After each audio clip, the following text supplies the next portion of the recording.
Адам өзүн жаман сөздөрдөн коргогондо, эркектерден коргогондо, мындай үйдөгү уруш талаштардан коргогондо адам билинбей жабылып калат.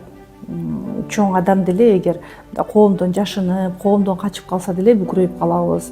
Кыз балдарда дагы көбүнчө защитный реакция деп айтылат да, бүкүрөйүп калуу. Ар бир адамда ар түрдүү мындай моюн бара ылдый кирип, ийин көтөрүлүп калат дагы, мына бел жактагы фацияларыбыз катып калат экен. Кыз балдарда көбүнчө ушул жер катып калган.